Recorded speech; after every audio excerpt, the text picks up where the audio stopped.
the heart of our hometown. It was a bright Monday morning, and An, Bin, and Chi, dressed in their neat school uniforms, were settling into their classroom. Their teacher announced a new community project. We're going to look into our local specialty products and help out in traditional Vietnamese craft villages, she explained. Would you like to find out how to make bat trang pottery? And eagerly asked, Teacher, where should we kick off?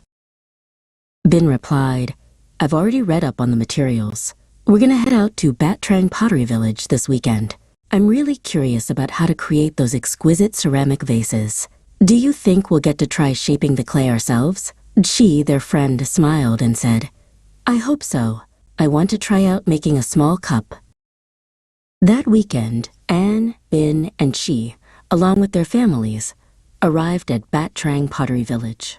An elderly pottery artisan, Uncle Sun, welcomed them.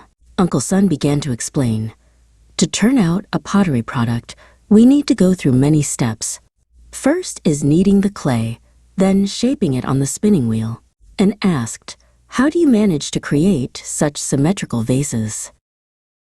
Bin and Chi also had a go at the spinning wheel. Bin struggled a bit at first, but Chi was quite skillful. Chi said, it's so hard to keep the clay from going off center. I don't know what to do to make it stand steady. Uncle Sun patiently guided them step by step. You must put in even pressure and get a feel for the clay's softness, he advised. Next, the group made their way to Dong Ho Painting Village. Aunt Mai, a young artisan, showed them how to print the paintings. She explained, Dong Ho paintings are printed using wood blocks and natural colors. Each color has its own separate block. Bin asked, how do you prevent the colors from smudging when printing multiple layers? Aunt Mai smiled and showed them a special technique. An and Chi were fascinated watching the paintings come out and exclaimed, it's amazing! I can't believe how they can create such tiny details just by printing. Chi also tried to print a small picture. She said, I have to be really careful not to mess up the painting. I don't know where to put the block correctly.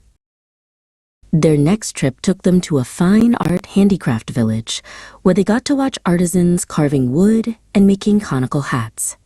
Bin was amazed to see an artisan meticulously carving a wooden statue. He asked, how do you go about carving such intricate lines? An and Chi also tried their hand at sewing conical hats.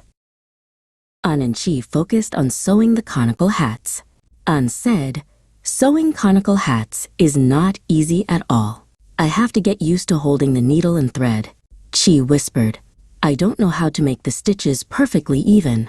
Afterwards, they also learned about traditional weaving, with colorful threads being woven into complex patterns.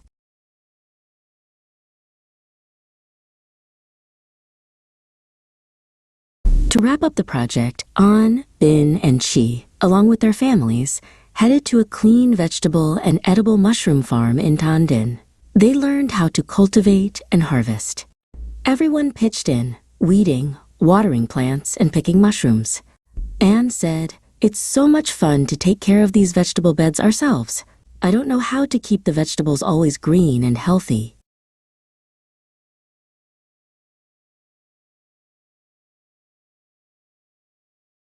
Finally, the whole school put on a community fair to showcase the local handicrafts and farm products. Anne, Bin, and Chi, along with their families, volunteered to help out. Everyone was proud of what they had learned and accomplished. Bin said, this project has helped me gain a deeper understanding of our community. I don't know how to ensure these traditional values are preserved.